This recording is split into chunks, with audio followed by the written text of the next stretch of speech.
Be the Best You podcast. The sole purpose of this podcast is to teach, inspire, and motivate everyone to be the best versions of themselves.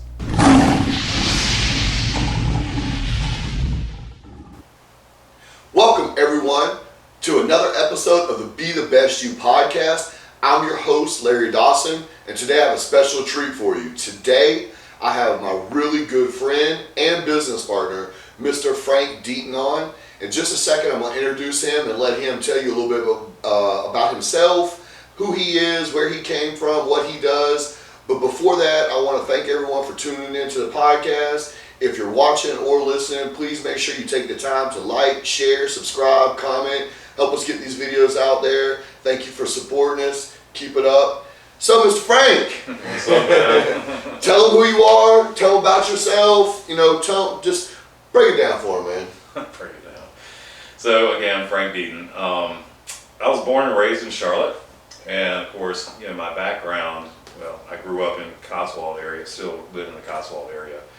But as far as my background, professionally, my first trade was actually that of a mechanic.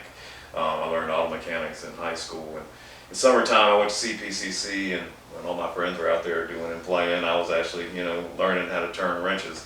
But I loved it. I mean, my mind was just like a sponge. I just couldn't get enough of it fast enough. And of course, my dad, he loved it because, we had a lot of delivery vehicles in the business. So when I started to learn things, I said, now, okay, you can start working, on these vans, cut some repair bills down. But so I did that for a while. My first job was actually Town & Country Ford in their service department back in 1990, I believe. And I worked for Sam Johnson, Lincoln Mercury, and a few other places. But my dad, he started to get sick, and so I had to step in and kind of help out with the business from time to time, which I didn't mind doing. I loved doing it. That business was dry cleaning and laundry, so garment care. He started out actually as a 1-hour Martinizing franchise back in 1964, and that used to be popular. You used to have like 60-minute cleaners, 1-hour Martinizing, and Cleaner World. Franchises back in the 60s and 70s was a pretty big thing.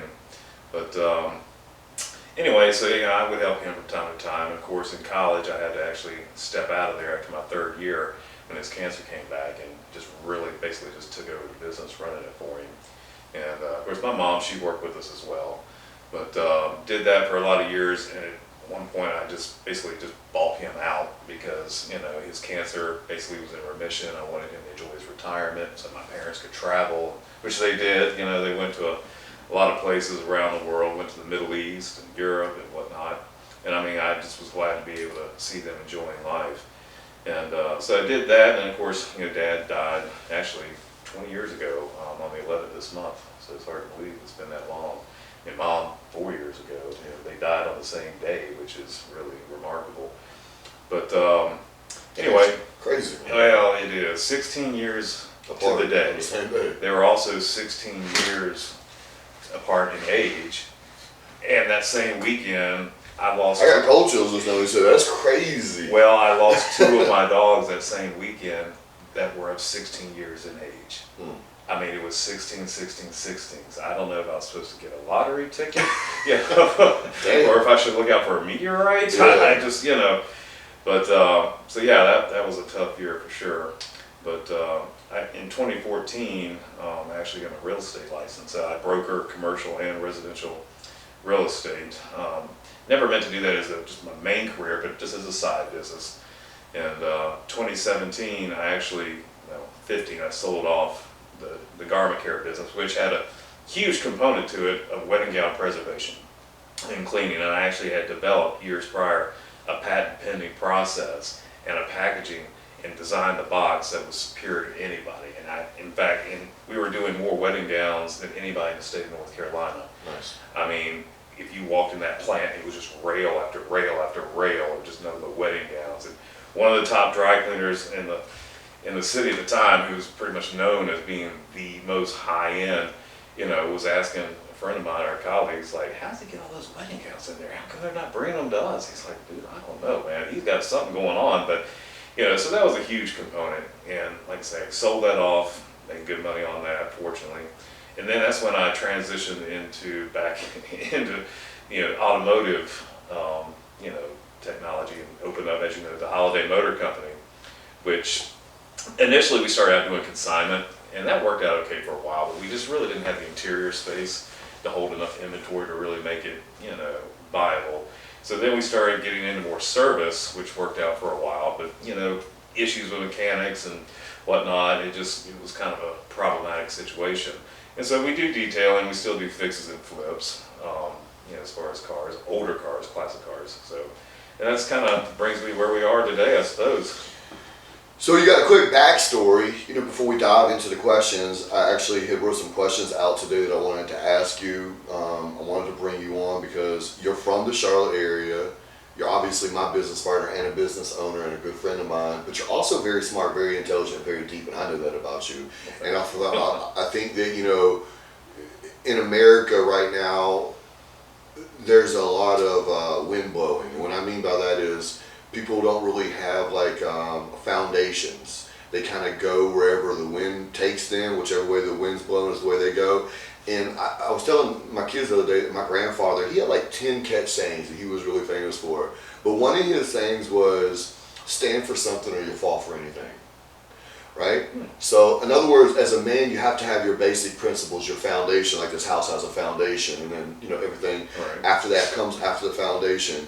So I don't think a lot of people are built with foundations anymore. That's one thing I appreciate about you is you have a foundation. So I wanted to bring you on and touch on some of these subjects. So my next question, we're going to dive right into Charlotte. You're 50 years old and you've seen a lot in 50 years. Oh my God, why didn't you tell me? My bad, I wasn't supposed to tell you guys. I need to check my calendar more often.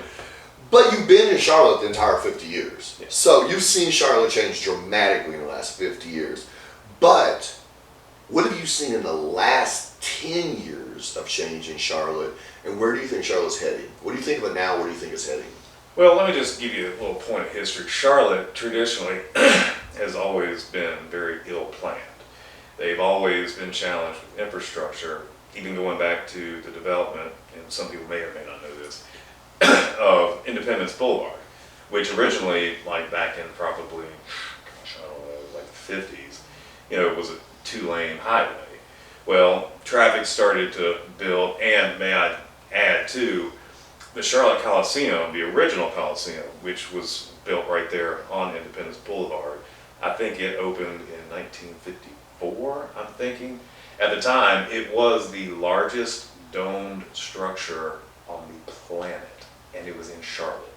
Westinghouse actually had to come in and do a custom air conditioning job they had never done before. It was like the first air conditioned, inside unit and the largest in the world. It was eclipsed, I think, by a stadium in Chicago about 2 years later. But we held the title for 2 years.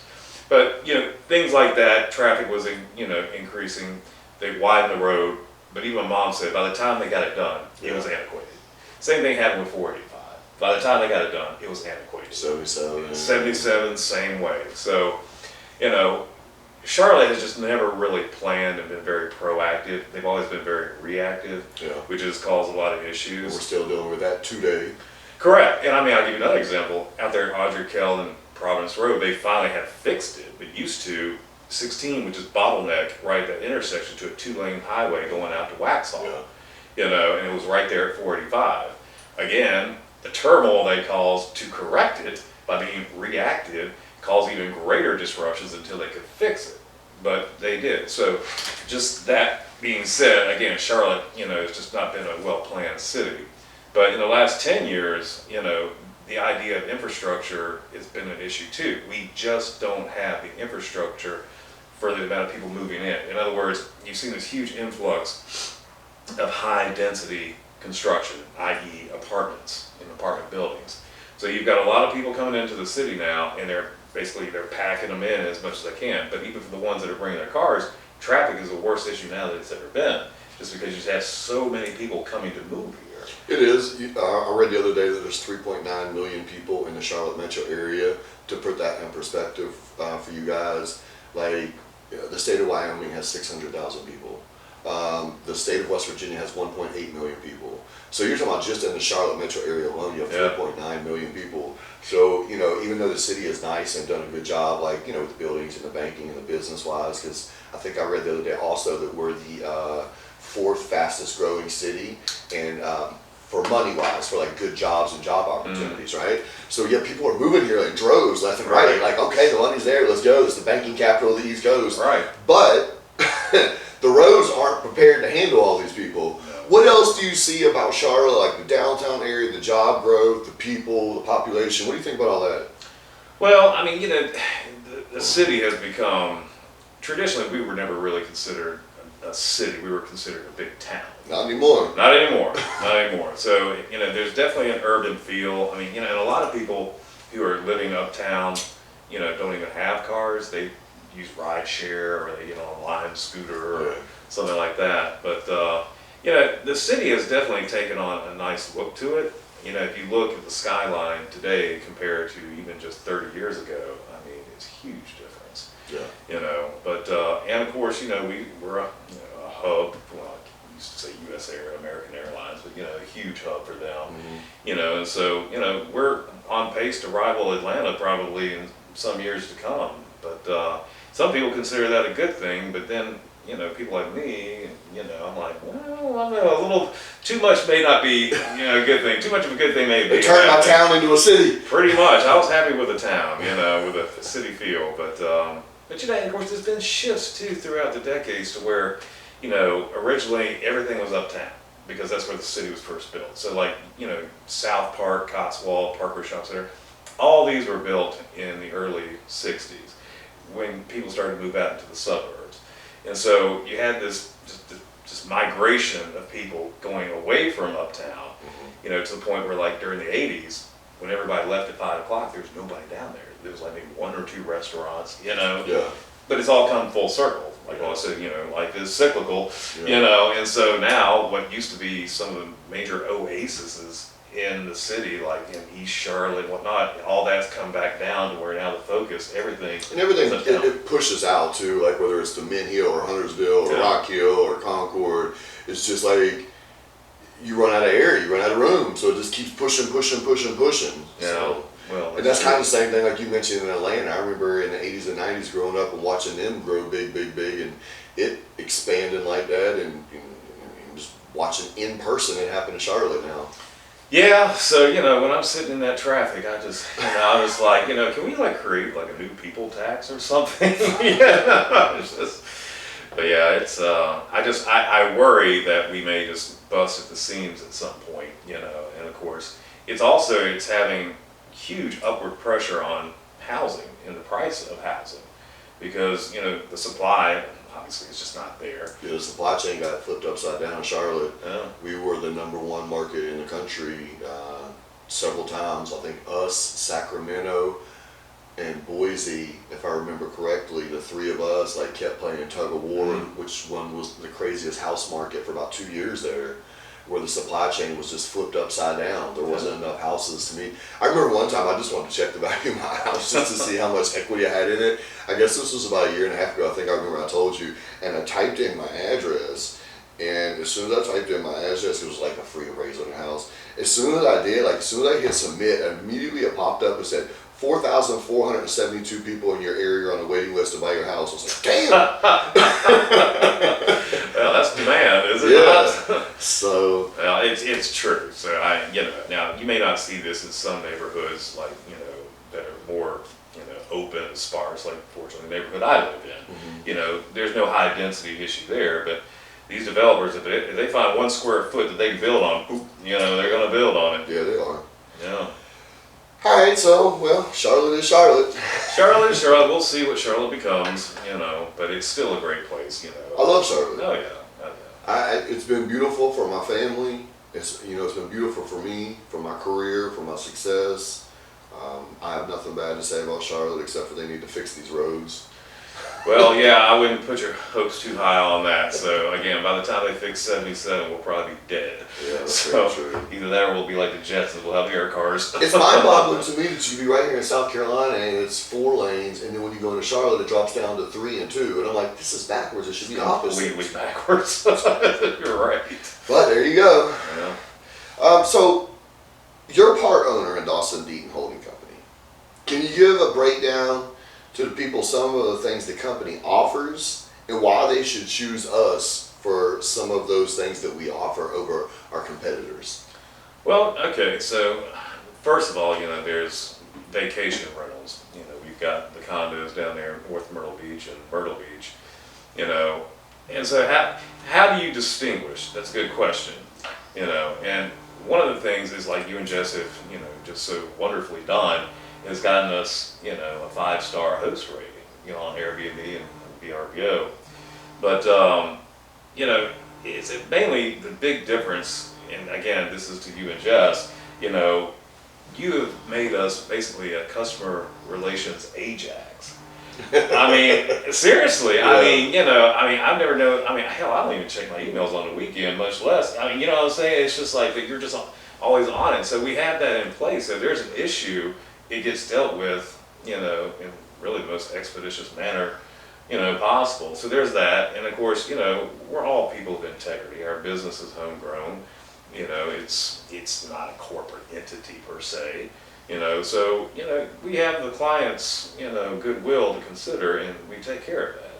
So, there's that component. And of course, we're getting into renovations. And again, dealing with contractors, that's an issue. Some people refer to or deeper, I should say, to say Angie's List, or they just now call it Angie. I don't know if she's having an identity crisis, I guess. But anyhow, and that's always been a valuable resource. In fact, stepping back when I was in the garment care wedding gown business, we relied heavily on Angie's List because, when people would actually inquire, we would respond to them. If they left, like a review, we would respond to it, not just like some bot, like, thank you for your review. No, I would personally get on there. Mrs. Jones. Kind of like we do with the Yeah, Airbnb and correct, VRBO. Yeah. correct. So you're dealing with people. People like dealing with folk. Mm-hmm. You know what I'm saying? Just down to earth people. And so there's that. And of course, like I say, we got a nice boat that people can go work on their tan too on Lake Wiley. But it's ardent integrity that will always make the difference. It's never going to be about per se price, or quantity. It's quality. That's what's always going to distinguish. That's always worked for me. That's why I had those rails full of wedding gowns back in the day, and people talk. Yeah. So people think social media and internet is like king. You're never going to trump word of mouth. No. The amount of business, as someone that owns 3 businesses, the amount of business that I get in repeat business from word of mouth beats everything. Mm-hmm. So social media, I've used it to my advantage to help me with my businesses. I've even went old school flyer ways. I've done all kinds of different stuff. And thank God, let me knock on some wood, man. All of those different ways have been successful. I don't want to knock any of them because they all help my businesses thrive. But word of mouth, man, like you can't beat it. No, and the converse is also true. It can destroy you. Oh yeah. Like, they say you're lucky if one person speaks well of you if they're happy, right? Yeah. If you piss them off, they're all too eager to tell 10 or 20 people. So I'm saying, so like I say, it cuts both ways, but it's still, if done right, it's the most solid, referral you can ever get. Yeah. Because everybody's out on social media and flyers and this and that. And again, but when somebody says, I have had an experience, and you value that person's opinion, that's gold. That's a standard bearer right there. So if you're watching or listening, you guys hear me talk about certain stuff. I haven't actually broke down Dawson Deaton Holding Company to you guys and exactly what that entails. There's 3 phases of it. It's real estate rentals and renovations. The real estate part is a 2-phase part. One is Frank being a real estate agent, so anyone that's in the North Carolina or South Carolina region can hire Frank to be your real estate agent, whether you're a buyer or a seller. He has a remarkable reputation, and like he was saying, just being hands-on and having morals, values, and respect, and treating people a certain way. People don't necessarily treat people the way they used to. Most of the time in the business world these days, people only look at you as a paycheck or what they can make from you. So when you have a chance to deal with someone that will treat you as a person and not just a number, that is a massive benefit, and that's why Frank gets a lot of really nice listings, because people will work with him, the word of mouth gets out, and then, you know, a cousin, a family member, a neighbor, a coworker will come to him and he'll get another listing that way. The second phase of it is the house flipping. That's something, you know, we're just getting into, and that's a different part. There's not a lot of information to give on that, because that's something we would do. We would buy, we would flip it, fix it up and flip it.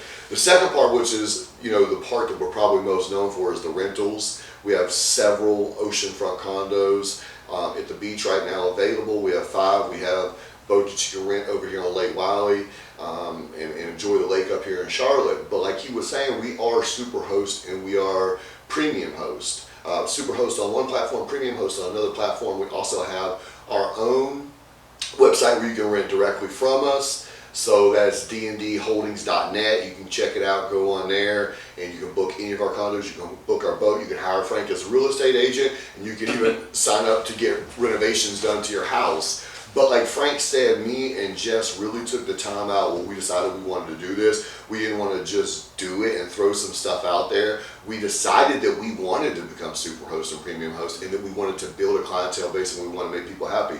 We make trips to the beach on a regular basis. It could be small stuff, just going to replace all the towels out in the unit.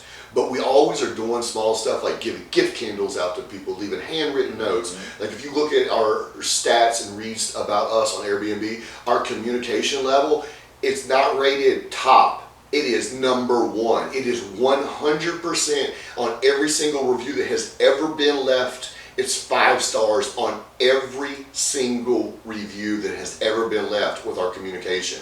So we make sure we go out of our way to communicate with people. We send people complete breakdowns. We talk to people. We let them know what to expect. We offer help. You know, our cleaners are hands-on. We pay them extra to be right there and to be ready. You know, so we have 3 different maintenance staffs to take care of stuff. So if you guys are looking for condos, it doesn't matter where you're at in the country. Everybody goes to Myrtle Beach. It's one of the most visited places in the world. Go to dndholdings.net. You can book straight from there, or look us up, Larry and Jess from Dawson Deaton Holding Company. Just like he handles the real estate part. When you look at Airbnb or VRBO, it would be under the account of Larry and Jess, and you would see the properties on there, but we're all a team. We just handle different aspects of the company. And then the last part would be the renovations. So anyone else out there that's watching or listening that's interested in getting your house painted, getting a deck built, getting new floors put in, getting some cabinets put in, getting your bathroom updated and getting a new bathroom, man, hit us up and schedule a free consultation. We'll come out, we'll check it out, we'll give you a quote, and I promise you nothing but the best work will be coming from us. And if you call me, your house is going to look like the Brady Bunch. If I do your renovations, we're going backwards. Shag carpet all the way. Don't worry, you'll be talking to me. I'll give you the modern look. That's why they keep me in the other department. Nah, there's a yin to yang, man. Me, Jess, and Frank all have very distinct personalities, but one thing we do have in common is a lot of people that are watching or listening probably know us in one form or fashion or support, and then there's a lot of people that don't. But if you've been watching my videos or listening to my stuff, one thing the 3 of us have in common is we all have like an old school vibe to us. We have an old soul, so to speak, where we're very old school in personality. Like we're very hands-on, we're very people person-y. We come from the heart and we come from a good place, and we're about helping each other and building people up.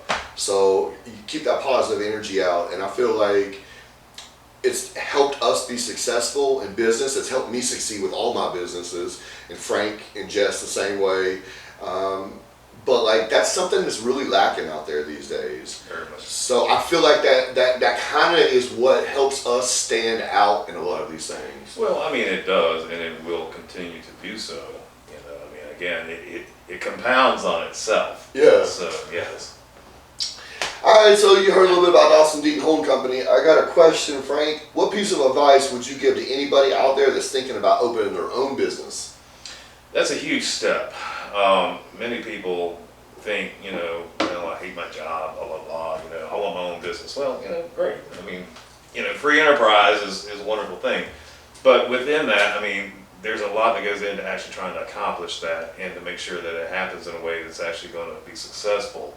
Even though there's varying degrees of success. I mean, some people may want to essentially say own a job, which if you take, like, say, I'll give you an example. Say if you run a florist, a local flower shop. Well, yeah, you got your own business, but that can translate into having and owning your own job, which has benefits, and sometimes it's what people want, whereas, okay, now I at least have control of my schedule, I am my own boss, I give as good as I get, and so from that perspective, they may just want to leave it there. Others may want to take it to the next level where they want something that's, more structured, more employees, whatever. And of course, that's the biggest problem today that we're facing. It's never been easy per se, but it's worse now is just dealing with employees. People are so entitled.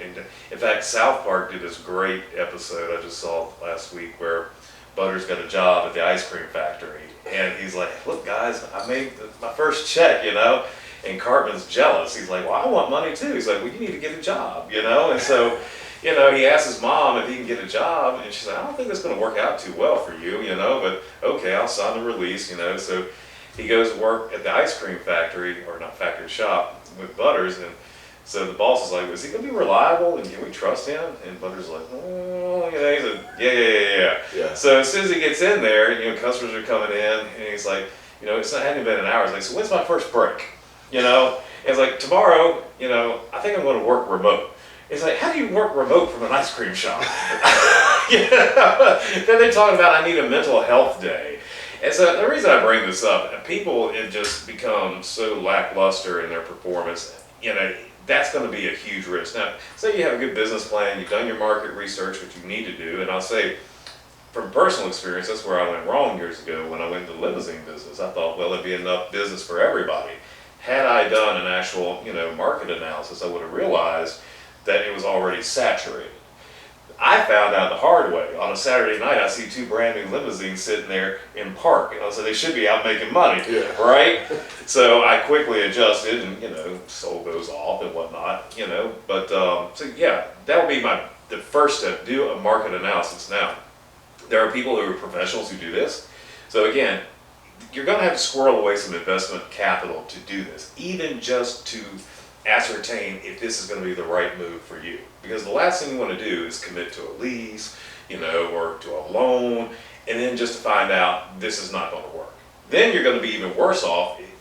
At that point, you'd be like, well, I should just kept my job. I still had more money in the bank when I was doing the 9 to 5. So, that would be my best initial advice. And two, if you have a family, you need to bring them in on it. Make sure that this is going to work, how it might affect the family. I mean, because if you're doing this and you're going on your own, 9 to 5 no longer exists. It's 365, 24/7. And certainly even with a well-run business, that exposure is always there. If you're on vacation, something can happen. I got to deal with this. So there's kind of always that leash they can tug on you. It was after 10 last night. Me and Jess was in bed, and I got messages that I had to take and respond to dealing with Airbnb, 2 of them. Yeah. So I would suggest anyone that's out there thinking about also keep this in mind. In savings, not your regular savings, and any separate savings, you need to have at least 1 year worth of all your bills saved up in case stuff is not working out with your business. But not just 1 year of bills that you think will happen, but also for unexpected things that you don't think will happen, because trust and believe you're going to run into some unexpected things you did not see coming. But I will say this, and I may have mentioned this before when we did Secret Sauce, to meet somebody's boss. But, and I'm speaking directly to you. So you might want to contact Small Business Administration. And the reason I say, I'm not saying it's step one, I'm saying once you get through those initial steps, that we both mentioned, contact them for financing, because in many cases, those loans are forgiven if the business fails under certain pretenses. So again, to get your financing, it's more fair to you, and if the business doesn't succeed, it may not be as detrimental to if you go through the SBA. So just keep that in mind, some good quick tips. And the reason I wanted to ask this question and have Frank give you guys some knowledge on that is because over the last 2 years, more people have stepped away from their corporate 9-to-5s and opened their own business than any time in the history of the United States. So this is happening quite a bit, and I don't think there's enough information out there. People do enough studying before they make these moves, and then they find themselves in bad positions. And I actually am a supporter of anybody that wants to do their own thing independently and walk away from the corporate world. I do not believe in helping these mega companies succeed and crush little people. I actually believe in the opposite. I actually believe in helping the little people become successful and doing away with these corporations and companies. But I want people to be educated and smart about the decisions they make, because I don't want you to have to fail, learn the hard way, and go back to the corporate world. I'd rather you do your research, take your time, do it right, and make sure you succeed. Because I feel like the only time you really lose in life is when you quit. As long as you keep pressing forward, you will continue to win. Like one of my episodes was how to take an L and make it a lesson and not a loss. So just be smart, be mindful, do your research, stay a step ahead and not a step behind. He was saying a little bit ago about the city of Charlotte. Be proactive and not reactive. Exactly. So the next thing I want to ask you is, what is... Oh God! What is this question coming? Oh Lord! Here comes the curveball. You guys ready for this curveball? Keep it peachy, Larry. Keep it peachy. What is your opinion on the woke movement and cancel culture? Oh Jesus! This is like to be a mini series. Tune in next week now. Oh gosh. Okay. So woke. This is just basically coming from the extreme leftists of people. Used to a term liberal meant, okay, we're kind of soft on things, we're trying to work for change in a softer direction, whereas conservative was like, they're just more resistant to change. Well, those two, basically that vernacular has just completely changed. Now, when people refer to liberal, it's more towards like the woke movement. Conservative is more towards like a white nationalist movement. And that's kind of where we're the two opposing sides now. And then you got most of us, I say that probably make up the middle, the common sense people that what are left, are like, what is this stuff going on? But as far as woke, let me just first bring up the term woke. And I mean, how they actually came up with this is basically like, oh, I'm awake now. I'm woke to all these things, these things that are wrong that shouldn't be wrong. It's like, almost like postmodernism. They're trying to challenge norms that were normally and originally accepted. Now they're trying to create a new societal narrative through their own lens. So if you take like cultural appropriation, that's a big one. Now remember this, being that their opinion is like only a gay man can play, let's say, a gay part in a film. Only a Jewish individual can write about the Holocaust. Because in their opinion, if you're not Jewish and you write a book about the Holocaust and you actually make money on that book, you're appropriating their culture to your benefit, right? Now, that being said, let's get back to the history of the term woke. And this is where it gets good.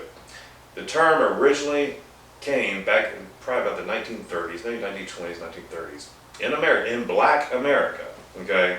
This was a time when public lynchings were happening all throughout the country. There were actually no laws on the books to actually prevent it. People in Washington were trying to pass federal legislation to make it illegal to lynch black people in public. But this was happening. And this is, again, why history needs to be taught correctly so people understand where we came from, how we got here, and how this doesn't fit. But the term woke was spoken between black individuals, basically like, hey man, stay woke. Meaning, be aware of the white man. Be aware of the dangers out there. You may be just going to get a cup of coffee or going to get some groceries. The Klan may roll through. It's like, oh, there's one. Boom, let's string him up. That happened more than people ever really want to acknowledge. But that's where the term came from. Now, the reason I bring that up, the woke movement basically is using cultural appropriation of what belongs to the black culture to actually serve as like their hood ornament for their actual cause. Which I find hilarious, but it also illustrates just how ignorant they are. I mean, to actually steal something that belongs to a culture and then accuse other people of cultural appropriation. So there's that. Then there's the whole identity crisis we're having where people say, well, I identify as this. Well, let me tell you something. I can identify as a rooster, but I ain't going to be out there trying to, chase hens, okay? I mean, well, I mean, from a human perspective. I mean, we're laughing, but this stuff is real serious, man. But here's the thing. The way I see, gender identity is like that of putting on a mask. I can put any mask on I want. What's behind that mask never changes, right? So it's completely subjective. Now, I read an article in the Journal, the Wall Street Journal, just the other day, talking about how, we can scientifically prove that sex, and gender is binary. You have male, you have female. There is the occasional... You have an X chromosome or a Y chromosome. Right. And there is the occasional, I don't know if people are familiar about this, but hermaphrodites that are born, Yes. which are born with both genitalia. Yes. And in many cases, from what I know, that's dealt with at birth surgically based on whatever the parents, instruct them to do. In fact, I believe I've heard that, well, I'm not going to say this because I don't want to actually disclose something about somebody I really like, but it's a famous actress who we all know who was theorized to have been born, hermaphrodite. And Yeah. I'm just going to say she's got one of those killer bodies on her. Yeah. So whatever they did in that hospital, they did right. But no, people want to say that I identify as this, and you take, like we were talking about the guy, I forget his name, on the swim team, on the women's swim team. Oh, yeah. I mean, number one, I would be embarrassed if I was a guy that I actually had to compete against people of less physical stature than me to win. Again, it's like Cartman, from South Park, and it just, the idea that, I'm a guy, I'm physically superior to a woman, but I identify as a woman. I mean, my church, got into all this stuff, and that's why, so many people just kind of scattered like mice and ran away from the place. But, making bathrooms gender neutral, I'm like, yeah, okay, that sounds great maybe to you, but think about it. So I'm at church, and we have old lady deacon in the bathroom, and all of a sudden I just have to feel kind of feminine. I want to go in the lady's bathroom when she's doing whatever. I don't really think she's going to appreciate me walking into that bathroom, right? So, you go into Europe, they have gender neutral bathrooms, but they're all stalls. You know what I'm saying? Yeah. And that works over there, and that's like, but the idea that, bathrooms need to be gender neutral, or that I can just identify as anything I want, it's asinine. It's absolutely asinine. And here's the thing. The whole woke culture is trying to push narratives and values that are of no value whatsoever. They don't want to focus on things, important issues. Food prices, fuel costs, economic viability, kitchen table issues that matter, that really matter to people in this country.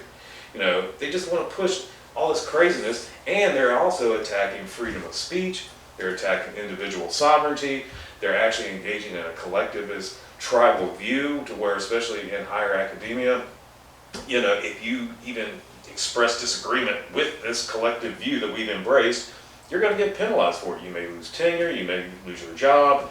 So it's just, again, the word of the day for this is asinine. A few things, man, that you hit on that I wanted to touch on is, so you said that if a gay person, they want to wear an acting job, they can only play themselves. A straight person cannot play it. So in the society we live in now, that can be voiced and that can even be enforced, and it's okay. But if a straight person says, okay, well then gay people can't play straight anymore, and only straight people should be able to play straight, they're going to be frowned upon, they're going to get canceled. That's the backwardness. It's the hypocrisy in the entire movement. Yes. Yeah. And then also another thing that you talked about is, white people acting like they're woke now, and like wearing it as like a badge of honor, or as you worded it, as a hood ornament. So we have a lot of the same friends, and most of our friends are predominantly black. Yeah. And 5 of my friends were at the house today, and every one of them are black. And none of them, cut your finger off. Oh, sorry about that. None of them support the woke movement. Right. None of them. And all of them except for one are Democrat. None of them support the woke movement. They're all against it. They all find it disrespectful. They all find it completely out of line. So there's this misconception that they're supporting black people, and their causes and their movement, which in reality, I'm listening to my friends speak, and they're actually super offended by it. And they don't even know that little story I told you about the origination of the name. Yeah. Now, I told Eric about that. He was shocked. He was like, wow, I didn't even know that. You know? But yeah, and here's the thing, too. I told, it was a biracial couple, good friends of mine, you know, for years and years and years, we were talking about this. I was like, you know, it's funny how they always want to identify as something that might actually, like, work to their advantage. It's like, funny how I don't see anybody trying to identify as African American. Now, isn't that something? That speaks volumes. It also shows you that, you know, when people don't want to identify as something because they're saying, oh, there's a problem, it's hard to be black in America. Well, why don't you just take that on? You know what I'm saying? But no, you want to take on these issues that don't matter. So, you know, obviously I'm not going to call his name out because he works in the political field currently, and I don't want to get him any hot water. You know who I'm talking about. I know who I'm talking about. He's a black man. He's a Democrat. He works as a political fixer and as an advisor. He told me the other day that there's some serious interfighting going on in the Democratic Party because the black people in the Democratic Party are fed up and disgusted with the way that party has been pushing the LGBTQ rights and the gay rights. Not that they shouldn't, but they don't understand how they got pushed to the forefront. And in 30 years, they are able to make more progress than black people have been able to make in 300 years. That's a good point, yeah. And there's a lot of inner fighting going on in that party over that. Yeah. And the black Democrats do not appreciate it at all, and that they feel like that they need to be put back on the forefront, and that their issues need to be back on the forefront. And, you know, you had mentioned the bathroom stuff, and if you've been watching or listening to this podcast, I've touched on that several times. And I've said, you know, I have found it offensive, because you know me very well. And you know, and you know that one thing I cannot stand is a bully. I do not like when people pick on people, because I was bullied for a big chunk of my life growing up. I do not like when people bully people. So as soon as I became a teenager and I started fighting in Golden Gloves and boxing and stuff, I turned the tables on the bullies who used to bully me in school, and I started handling them a little crazy. I started sticking up for like the kids in school that were nerdy, that wouldn't defend themselves, the gay kids in school, or whoever wouldn't defend themselves. I started sticking up for them. I've had gay friends my entire life. I can name probably 10 right now off the top of my head that I'm still really close with. I'm about to go pick up a dog bowl here in a couple hours from one of my gay friends that he just built for me. I find it offensive that as someone that has always and will always continue to support gay people, stuck up for them in the 80s and 90s when it was not easy to be gay. That was not easy to even be on their side. I find it offensive that now that I won't go for this crazy idea and this crazy idea and this crazy idea because I have a sense of balance to me, that all of a sudden I'm homophobic or I don't support gay. No, I actually have always supported gay, will always support that community, but I won't support ludicrous. So when you come up with ludicrous ideas, there are people that are going to go through sex change. There are men that are eventually going to have sex change and they're going to become women, and that they are going to be allowed to go in the women's bathroom. Fine. But that's a surgical, physical, biological. But if you are a man that still has man parts, there's nothing you can say to me to convince me that it's okay for you to go in the bathroom with my 6-year-old, 9-year-old. You should not be pulling that out in front of little girls. That's not the time that my little girl needs to be seeing that. There's a time and a place for everything, and that is not the time and not the place. That's right. Yeah. So because someone like me is like, oh, I'm cool with most of the stuff that's going on, but I draw the line with ridiculousness. Well, and all of a sudden then I get labeled. Doug said to me recently, when we was talking, you know, he catches more flack for being a straight man these days than being a black man these days. Right? It's crazy. It is, yeah. Well, and, you know, I think I told you this before. You talk about the LGBT movement, and of course, you know, as Dave Chappelle called them, the alphabet people. But they seem to keep adding on letters, you know. I mean, originally it was like LGBT, then it was LGBTQ, and now I guess there's a whole different alphabet that's going to be created. I don't know. But here's the thing I told you before. Initially, gay people were fighting for equality, right? And even though that was kind of, you know, hard to get people on their side on that, it became increasingly easier, you know. And so to the point where, people used to be fired for being gay. Like, I remember back in the 80s, a server at the Cracker Barrel was outed for being gay. They fired him because they thought back then that was a moral risk to children and family, right? Well, so that's evolved, right? To where now people of gay, orientation are no longer seen. Like, it used to match like gay with pedophile, which is completely ridiculous, right? So, but now, then they fought for equality in marriage. They wanted to be able to get married. Why, I don't know. But, they fought for marriage. So here's the thing. Once that happened, and of course, they're a protected class in housing, in fair housing. They're a protected class in real estate, and in employment, and now they have the right to marry. So from a civil rights perspective, all things have been met. They enjoy all the civil liberties of anybody who is not of that orientation, right? So you would think the war's over, right? It's just done. There are no more issues. But that hasn't happened. Now there's a movement to take it even further, to where now we're trying to promote our culture as the superior culture. And I don't say this about all gay people. Don't get me wrong. I'm not trying to paint with a wide brush. I'm talking about within the woke movement specifically, not the gay community. Because probably the majority of the gay community doesn't buy into any of this stuff. But that's what's going on, to where now, to your point, like, somebody said, well, if they're attracted to you, but you just don't happen to swing that way, they're offended. It's like, you're just not into that. You're not gay, right? But they're offended that you wouldn't want to date me just because it's gotten so ludicrous. Yeah, about, I want to say 4 years ago, you mentioned Eric, me and Eric and a couple of other guys were at the gym working out, and there was someone that went both ways that, and you know me, like, I don't let a lot of stuff like that bother me, and they made a comment about, like, how I look and everything, and, like, Eric, a couple of guys looked at me, and, I just kind of laughed it off, but then, like, me and that person had a more serious conversation, and they were like, "How you can't knock it unless you tried." And I said, and I was like, "That's just not for me." And they were trying, and they responded by saying I was closed-minded, and I was like, "No, I'm not closed-minded. I'm actually very open-minded.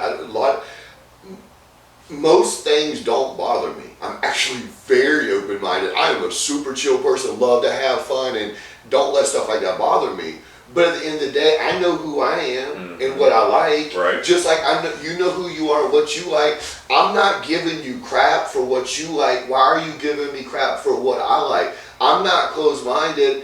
I actually know exactly what I want and what I like. Yeah. Right? You know what you want and what you like, and you don't want me to judge you or come down on you for what you are or what you like, but yet you want to get mad and offended because I'm not the same way. None of us are the same. If I'm showing you nothing but love and respect and treating you like a good human being, like we should treat each other, I'm not the one to come out like that. There are people out there that are messed up that you probably need to come out with, but that's not me. I'm going to show you, my grandfather, another saying of my grandfather, you treat everybody the same and you treat everybody with respect unless they give you a reason not to. That's just who I am, that's the way I'm I agree with that. So if I'm giving you respect, if I'm giving you space, if I'm showing you the utmost respect as a human being, as another person, as my fellow brother and sister on planet Earth, and I'm respecting your life, your boundaries, your choice, your sexuality, why am I not getting it back? Correct. I mean, look, I'm going to say, somebody once told me, like, I was speaking to a lady who looked like somebody from the West Wing of the show, right? She was a hostess at a restaurant. I was like, you look just like blah, blah, blah, blah, blah, whatever her name was, She was like, really, thank you. And then I happened to notice, she was married, whatever, she thought I was flirting with her, which kind of was until I saw the ring, But, I will try. But, she's like, look, flattery is always just flattery. There's nothing wrong with flattery, right? Even if you can't capitalize on it. So if somebody were to express to you or me, sexual attraction, just because, again, we don't swing that way, there's no harm in expressing it initially, but once we express that, we're not interested, then it's like, yeah, cool. You go away. You don't hold me responsible in a negative light because I'm not receptive to it.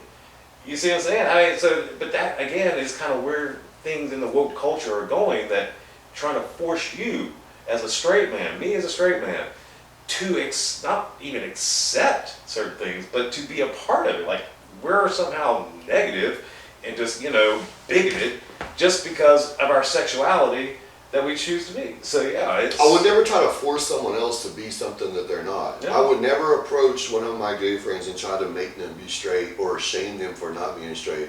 I would never disrespect them like that ever under any circumstance. So I find it super offensive, and I'm not one of these, I'm going to run and tell them because I find it offensive. No, I don't. I'm saying on a personal level, I don't say a word about it, but internally, it offends me. Like, the fuck, man. Yeah. Like, I am who I am just like you are who you are. I'm not messing with you. Why are you messing with me? Well, for years of people telling people you're wrong or you're going to hell because you're gay. Now this is just the pendulum swung so far one way. Now it's trying to swing so much in the opposite direction. It's wrong for you to be straight. Yes, and on another level, touching on the whole woke movement, the cancel culture, a lot of stuff we're talking about. The cancel culture is, first of all, the cancel culture and the woke movement went hand in hand with me. Well, it's all under the umbrella, right? Yeah, and so what bothers me about the cancel culture is that people will get canceled for speaking their mind or their opinions or their thoughts. If we take away our amendment of free speech and the times that this country has went to war, with communist countries to defend freedom, and we've had relatives and family members and millions of Americans that have died for us to be able to have this freedom, so you can be gay, so you can be straight, so you can speak your mind, so you can open your own business, or you can work for someone else, and you can have these freedoms. So when you start taking these freedoms away, you start taking away what America was built on. And so you got to be careful where that goes, because if you're saying you can't speak, well then one day what if they say you can't be gay? You can't be straight. You can't be this. So you have to be careful when you start to allow that in. And when you say you can't speak, imagine if Martin Luther King would have shut up and stopped speaking. Imagine if Malcolm X would have shut up and quit speaking. Imagine if JFK would have shut up and quit speaking. Imagine if these great leaders in the past would have shut up and quit speaking. Imagine if Abraham Lincoln would have shut up and quit speaking. Where would we be at now? It takes real men, real leaders to say no, right is right, wrong is wrong, and to speak on these things and not allow these controlled agendas to be pushed on us so we can be controlled and ushered along like a bunch of sheep. Right. Well, somebody once said, I'm quoting this, although I don't know who the quotee is, I forget, but he says, this country's gotten too woke even for a joke. Right? And it's true. Now, I'll give you a good one. And this was a story that Bill Maher was talking about on the show. By the way, love Bill Maher. But basically, in the Washington Post, there was a journalist there who retweeted, somebody else's tweet. It was a joke. It says, all women are bi. You just have to figure out if it's sexual or polar. So, yeah. We just got canceled, Frank. We just got canceled. Well, that's my value, I do bring value. But yeah, and so a lady that worked there just went just off the chain shit crazy about it, right? Trying to get this guy fired, blah, blah, blah, blah, blah. And at first they're like, all right, just like entertain this woman, whatever, but she would not stop. And so basically, when they looked into it, she got so her professionalism was just void. She actually wound up getting fired because of all this junk she tried to cause over. But at the end of the day, it is a joke. It's humor. Now that's why like the Dave Chappelle doesn't bow down. He continues to speak and he continues to make jokes. He's a comedian. Comedians have been making fun of all races, nationalities, sexualities, spiritualities for years and years and years and years and years. It's going to continue. And stop trying to make comedians not do that. That's what comedians do. Well, comedy is a form of communication. Yeah. People don't necessarily realize that. It's not just entertainment. You think about it. When you look at Saturday Night Live and they do their parodies and their satires about things that you would, if you were asked about politically, you'd be like, But when you look at it on SNL, you're laughing about it. Laughing, yeah. It kind of has a way of easing it down, like easing the tone down, Because if we can't laugh at ourselves, we got a problem. You know, if Too we're uptight. too uptight to laugh at ourselves, that's an issue. You know, so yeah, I mean, again, there's many things in the cancel culture. Again, just saying something that could cost you your job and your livelihood just for exercising your First Amendment right, it's fucked up. Yeah, it is. So we have a couple more questions. So if you can, just kind of make this one quick, and I think we kind of answer. We kind of. You saying I'm running on and on and on? Well, we kind of answered this one already, but I just want kind of more of a direct answer from you. Sure. And the next question is, do you think that transgender women should be allowed to compete in sports against natural-born women? No. That's is that efficient enough? Yeah, no, so I I sent you the thing the other day about the swimmer at Penn State that's breaking all the records. That's and hilarious. It's crazy to me because my wife was a competitive swimmer. Mm-hmm. And so like the best swimmers on the swim team from the girl team versus the worst swimmers on the guys team, the worst swimmers on the guys team were still supposed to be 5 seconds better than the top swimmers on the women's team. Yeah. So you can take an average guy and he should be demolishing these women. So what he's doing is nothing spectacular. Right. He's doing what he should be doing. Or she, or what, I don't want to be disrespectful. What she is doing. But there is a difference between reassigned versus originally assigned. And testosterone and estrogen are what our bodies run off of. And one is running off of one. It's like a car. You got one car running off gasoline, another car running off of diesel. The car that's running off of gasoline is going to have to stop after a couple hundred miles and fill its tank up. The car that's running off of diesel, it might make it a couple thousand miles before that stops. Your body's running off of different chemicals. Yeah, that's true. If you want transgenders to compete, that's fine. I don't care. Let them compete against each other, though. Let men compete against men. Let women compete against women, and let transgenders compete. They should have their own league Yes. at that point, Yes. even as stupid as it sounds, but that really is the only workaround. But, you know, to maintain some sense of sanity, you know, but yeah, this cross-pollination of identities and gender identities is just, again, it's just bullshit. All right, so, well, if we're not canceled by the next episode, it was nice working. You know, we with you started out guys. kind of G-rated, now we're moving more towards like R-rated, but okay. How important is it to protect your spirit energy? Very.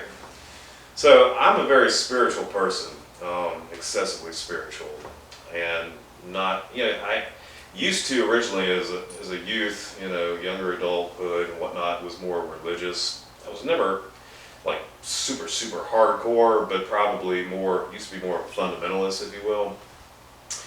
But it's kind of interesting, it's like the more in having an analytical mind and really focusing on things that are, you know, of reason and logic, like the more the Bible you read, the more it seems incredulous, you know. And of course, when you realize that, you know, this book was written by men, you know, centuries ago, and basically that it was, you know, cherry-picked information put in it, you know, it actually limits one to their spirituality. It actually inhibits spiritual growth because you just basically you stop growing at that point when you just accept text. And not only that, you know, somebody once said, you know, that to think that the Bible is actually, you know, the word and the final word, and all you need to know about God and to worship the Bible as such, you know, is in fact idolatry. Yes.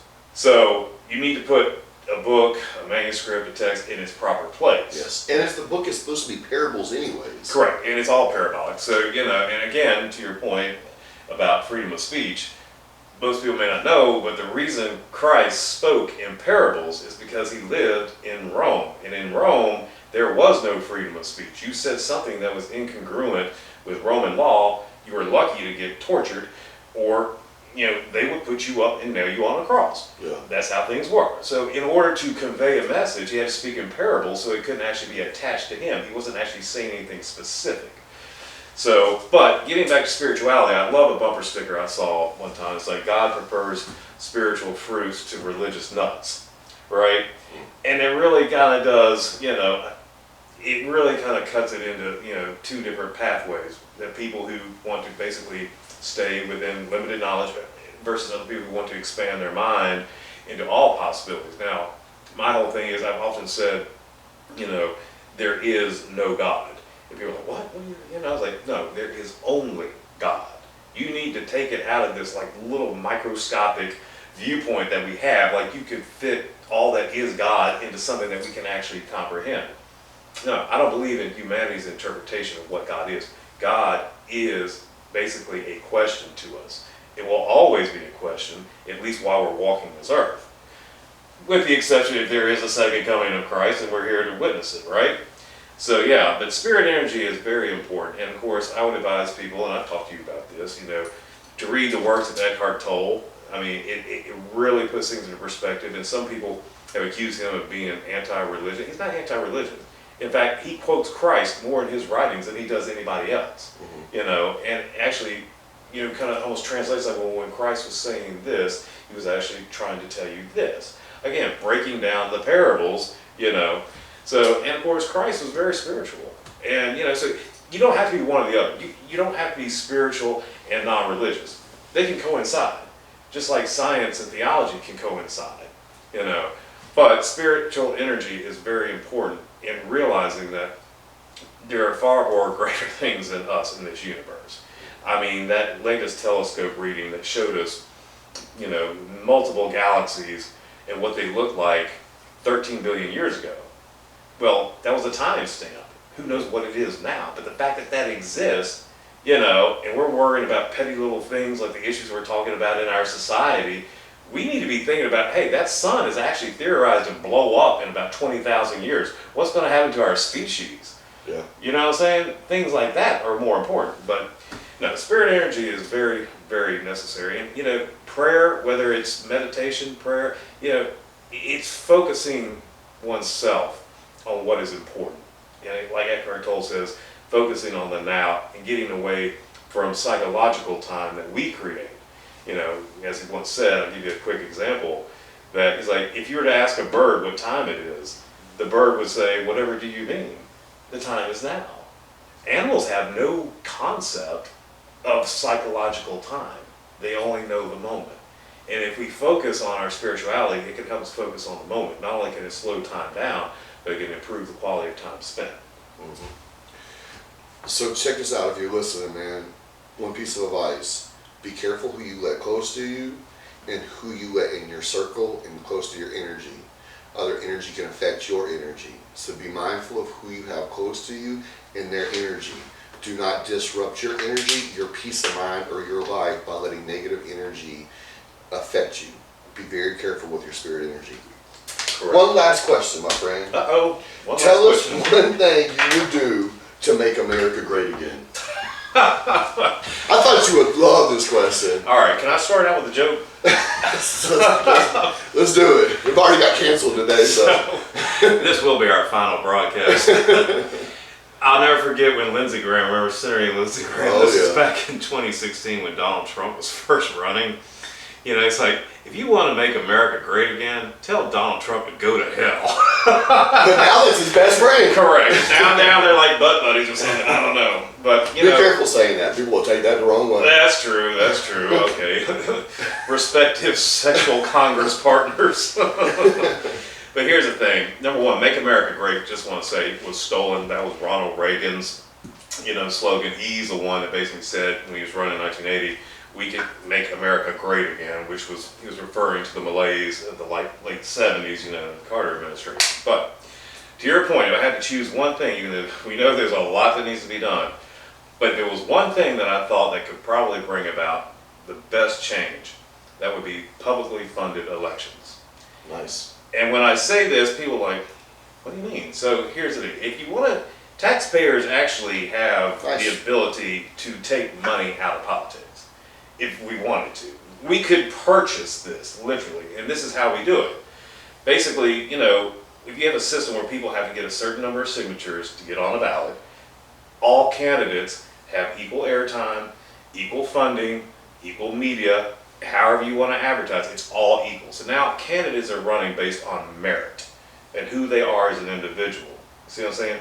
And say if you're a wealthy candidate, you are not allowed to spend your millions of dollars for your campaign. You have to stay within the confines of everybody running. Yeah. Now, so in other words, you can't be bought. And there's that. So if somebody wants to run, to be able to get monetary benefits, or they just are using all this money to keep their positions of power, all that goes away. Yeah. Okay, publicly funded elections.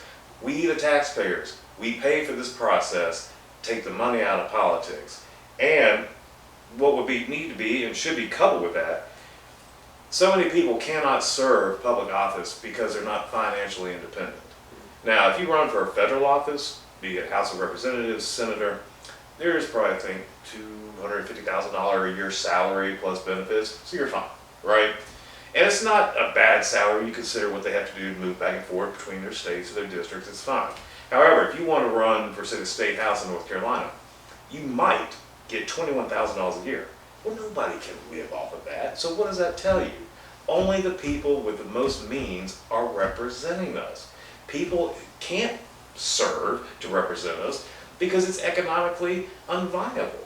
Now, if that job paid even $70,000, $80,000 a year, or whatever, then you could actually see more people coming out to try and serve the public interest, because they're excluded now because they can't pay their bills and serve. So I like that. And one more thing, if we're going to make America great again, how about this? Unless you are 100% ruled physically unable to work and disabled by an independent third person doctor, there's no free handouts in this country. Take all free handouts away. Well, here's the different thing. Handouts are one thing. I believe in hand-ups. That's different. Help comes in various forms. But again, even if you get back to, Christ, teach a man how to fish, feed him for life. There you go. Right? Frank, tell us how, we talked about they can find us at dndholdings.net. So give us whatever information you have, how they can reach you. All right. Well, my email address is holidaygroupcharlotte@gmail.com. I am on Facebook, Frank Denton. It's easy to find me. You can Google Frank Denton. All this comes up. Trust me. I'm easy to find, not trying to hide. Well, thank you for coming on. I appreciate it. It was a great interview. Sir. Absolutely. This has been another episode of the Be the Best You podcast. Thanks for tuning in. Once again, if you're watching, please take the time to like, share, subscribe, leave a comment, and thank you again for your support. This has been another episode of the Be the Best You podcast. Until next time, try until you can fly.